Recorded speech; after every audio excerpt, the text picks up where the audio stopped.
திருப்பாடல்கள் அதிகாரம் 9. ஆண்டவரே, என் முழு இதயத்தாலும் உம்மை புகழ்வேன். வியத்தகு உம் செயல்களையெல்லாம் எடுத்துரைப்பேன். உம்மை முன்னிட்டு மகிழ்ந்து களி கூறுவேன். உன்னதரே, உமது பெயரை போற்றி பாடுவேன். என் எதிரிகள் பின்னிட்டு திரும்புவார்கள். உமது முன்னிலையில் இடறி விழுந்து அழிவார்கள்.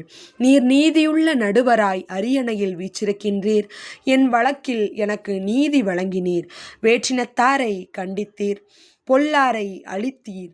அவர்களது பெயர் இனி இராதபடி அடியோடு ஒழித்து விட்டீர். எதிரிகள் ஒளிந்தார்கள், என்றும் தலையெடுக்க முடியாமல் அழிந்தார்கள். அவர்களின் நகர்களை நீர் தரைமட்டமாக்கினீர். அவர்களை பற்றிய நினைவு அற்று போயிற்று. ஆண்டவர் அரியணையில் என்றென்றும் வீற்றிருக்கின்றார். நீதி வழங்குவதற்கென்று அவர் தம் அரியணையை அமைத்திருக்கின்றார். உலகிற்கு அவர் நீதியான தீர்ப்பு வழங்குவார். மக்களினத்தாருக்கு நேர்மையான தீர்ப்பு கூறுவார். ஒடுக்கப்படுவோருக்கு ஆண்டவரே அடைக்கலம். நேரடியான வேலைகளில் புகலிடம் அவரே. உமது பெயரை அறிந்தோர் உம்மில் நம்பிக்கை கொள்வர். ஆண்டவரே, உம்மை நாடி வருவோரை நீர் கைவிடுவதில்லை. சீயோனில் தங்கியிருக்கும் ஆண்டவரை புகழ்ந்து பாடுங்கள். அவருடைய செயல்களை மக்களினத்தாரிடையே அறிவியுங்கள். ஏனெனில் இரத்த பழிவாங்கும் அவர் எளியோரை நினைவில் கொள்கின்றார். அவர்களின் கதறலை அவர் ஒடுக்கப்படுவோருக்கு ஆண்டவரே அடைக்கலம். நேரடியான வேலைகளில் புகலிடம் அவரே. உமது பெயரை அறிந்தோர் உம்மில் நம்பிக்கை கொள்வர். ஆண்டவரே, உம்மை நாடி வருவோரை நீர் கைவிடுவதில்லை. சீயோனில் தங்கியிருக்கும் ஆண்டவரை புகழ்ந்து பாடுங்கள். அவருடைய செயல்களை மக்களினத்தாரிடையே அறிவியுங்கள்.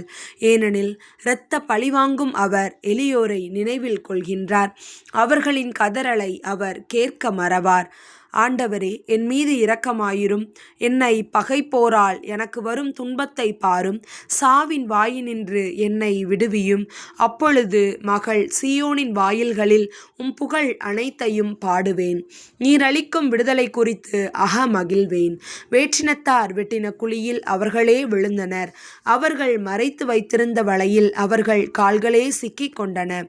ஆண்டவர் நீதியை நிலைநாட்டுவதன் மூலம் தம்மை வெளிப்படுத்தியுள்ளார். பொல்லார் செய்த செயலில் அவர்களே சிக்கிக் கொண்டனர். பொல்லார் பாதாளத்திற்கே செல்வர். கடவுளை மறந்திருக்கும் வேற்றினத்தார் யாவரும் அங்கே செல்வர். மாறாக வறியவர் என்றுமே மறக்கப்படுவதில்லை. எளியோரின் நம்பிக்கை ஒருபோதும் வீண் போகாது. ஆண்டவரே எழுந்தருளும். மனிதரின் கை ஓங்க விடாதேயும். வேற்றினத்தார் உமது முன்னிலையில் தீர்ப்பு பெறுவார்களாக. ஆண்டவரே அவர்களை திகிலடைய செய்யும்.